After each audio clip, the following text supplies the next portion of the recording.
Hai semuanya, gimana kabar kalian? Semoga selalu dalam keadaan baik. Jadi welcome back teman-teman di Andi Kristen Channel, dan ini adalah segmen analisa pagi, segmen di mana kita akan mengulas untuk update news dan juga pergerakan dari market, khususnya market Bitcoin. Teman-teman, hari ini kita berada di hari Senin tanggal 29 April 2024. Jadi hari Senin biasanya market akan kembali bergejolak, volume perdagangan akan naik biasanya, perdagangan di market forex, komoditi, dan juga kripto, saham itu akan semakin aktif dengan volume perdagangan yang tentunya melonjak.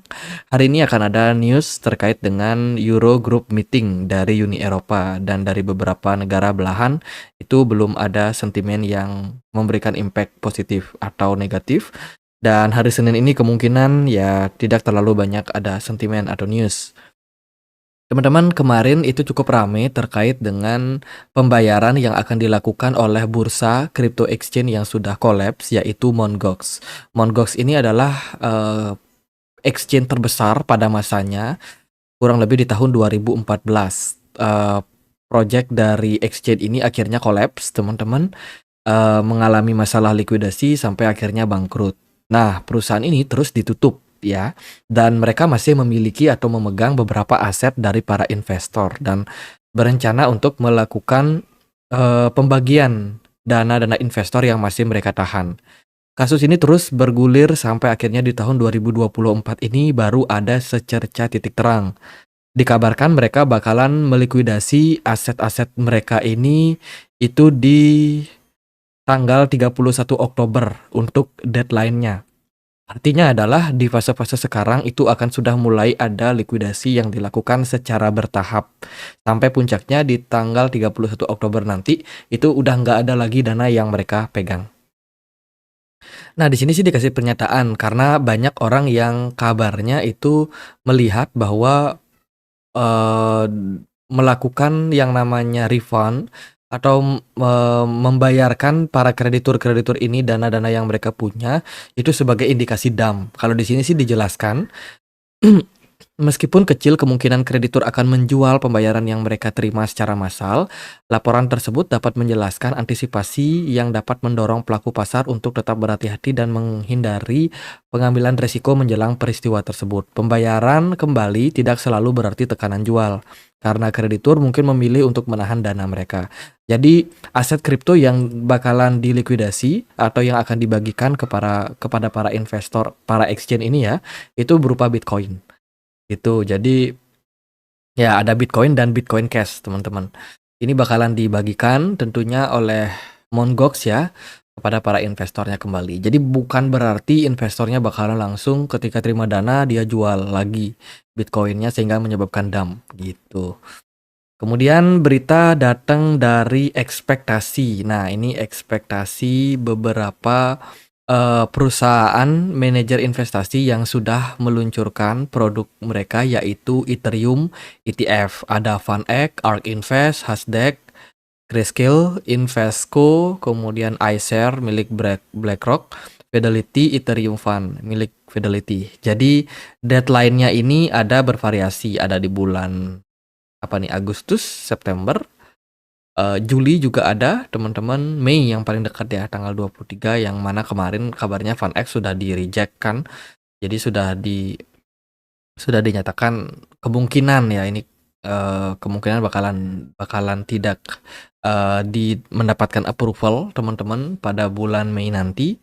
Dan ya akan ada deadline berikutnya sih sebenarnya. Jadi tidak serta-merta ketika dia sudah di-reject misalkan di beberapa bulan ke depan itu nggak boleh lagi diajukan. Jadi masih akan boleh diajukan. Dan kemarin juga kan ada berita bagus dari salah satu perusahaan manajer investasi, yaitu Franklin Templeton, yang baru aja Ethereum ETF-nya terdaftar di DTCC, teman-teman. Jadi ini juga merupakan sebuah indikasi positif di mana kemarin waktu Bitcoin ETF itu mendapatkan approval, sebelumnya itu juga beberapa perusahaan hedge fund produk-produknya itu sudah terdaftar di daftar DTCC ini, sehingga tidak berlangsung lama ke depannya langsung mendapatkan approval. Jadi kita akan lihat gimana apakah Ethereum bakalan mengalami kenaikan setelah Ethereum ETF mendapatkan approval. Kemarin sih pergerakan dari Ethereum dan juga kawan-kawannya itu mengalami tren kenaikan yang lebih baik dibandingkan dengan project kripto dari blockchain yang lain. Kemudian juga ada berita dari Hong Kong. Hong Kong bakalan launching untuk ETF Bitcoin pertama mereka pada tanggal 30 April 2024. Hari ini tanggal 29, berarti besok ya, siap-siap akan ada peningkatan volume yang terjadi. Semoga sih ada kenaikan yang berpotensi terjadi pada Bitcoin atau Ethereum atau altcoin yang lain untuk perdagangan hari pertama ETF besok untuk Hong Kong. Kita akan tunggu. Kemudian China dikabarkan baru aja membuang sekitar 74 miliar US dollar treasury Amerika Serikat. Ya, jadi China sendiri itu adalah negara yang paling banyak negara kedua yang paling banyak punya devisa berupa US dollar. Ini bisa dalam bentuk dolar ataupun juga treasury dari Amerika Serikat.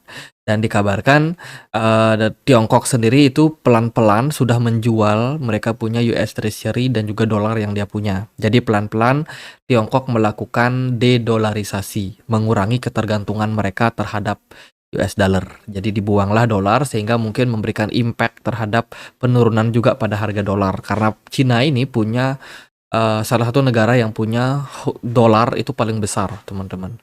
Jadi kalau Cina buang barang, otomatis ini akan mengguncang juga harga dolar ke depannya. Itu sih dari beberapa news. Kemudian Eropa sekarang udah mulai membicarakan soal Web4. Ya, Web3 aja belum selesai. Sekarang udah bicara Web4.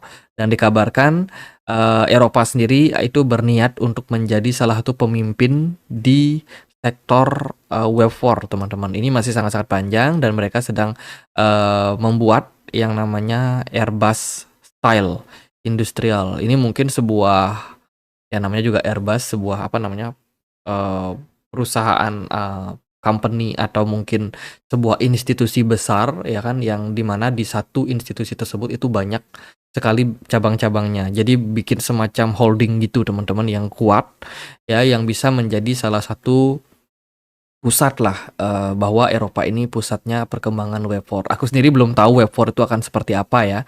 Tapi kalau melihat Web3 saat ini itu masih sedang berkembang dan kemungkinan ini adalah sebuah landscape jangka panjang milik dari Uni Eropa atau target-target yang bakalan mereka capai ke depannya. Jadi kita akan lihat seperti apa perkembangan dari zaman ke depannya, teman-teman. Ini masih sangat-sangat jauh sih menurut saya membicarakan Web4.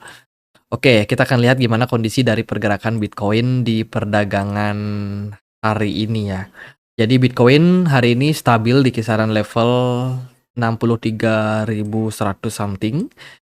Dari saya sih melihat pergerakan Bitcoin belum begitu on dari potensial closing time frame weekly. Sorry, ini agak rame gambarnya. Nah ini dari potensial closing time frame weekly di time frame ya mingguan ya, teman-teman, Bitcoin masih bergerak menunjukkan tren korektif. Belum ada indikasi pembalikan arah pada Bitcoin. Dilihat dari candlenya. Jadi fine-fine aja, masih stabil, hanya koreksi-koreksi wajar. Volume perdagangannya sudah turun sejak Maret sampai bulan April ini, terus mengalami penurunan. Kalau kita perhatikan di time frame weekly-nya, teman-teman, dan potensial kita masih dalam fase koreksi lebih lanjut. Ya, sementara begitu. Kemudian indeks dolar juga kemarin sempat mengalami sedikit penurunan dan sekarang dibuka tampaknya juga turun sekitar 0,07%. Ya, XAU atau gold juga menunjukkan indikasi koreksi dulu sementara. Dan ya Bitcoin dan kawan-kawan sepertinya juga masih dalam tahap koreksi. Jadi weekly time frame closing kemungkinan sih bakalan tidak terlalu menarik ya. Jadi biasa-biasa aja. Kemudian di time frame daily-nya kita sempat naik nih kemarin, bergerak naik sampai ke 64 ribuan ya. Tapi akhirnya kita kembali balik turun, kena tekan teman-teman, karena ya mungkin dari sisi pergerakan dari market itu cuma melakukan untuk squeeze para shorter, para orang-orang yang short, teman-teman. Jadi di squeeze dulu sementara di bawah naik, sekarang kembali di bawah turun lagi. Jadi market masih dalam tahap koreksi. BTC Dominance terus mengalami penurunan. Ini bisa menjadi salah satu sentimen yang bagus untuk beberapa altcoin yang kemarin ada kenaikan kayak Kaspa, Ethereum juga naik ya, dan ya Dan beberapa koin juga yang running di blockchain Ethereum juga mengalami kenaikan. Dan untuk saat ini, itu sih yang paling kita nanti adalah hari hari esok, teman-teman, terkait dengan peningkatan volume yang kita ekspektasikan setelah Ethereum, dan juga Bitcoin ETF itu mulai diperdagangkan di market Hong Kong. Semoga sih bisa menjadi narasi yang bagus buat market. Jadi gitu aja paling buat update kali ini, semoga videonya bisa bermanfaat. Teman-teman, kita punya komunitas diskusi di Telegram, tempat aku untuk update berita-berita terbaru tentang market crypto. Bagi teman-teman yang mungkin mau join, linknya ada di kolom deskripsi video ini. Itu aja akhir kata saya Andre, makasih.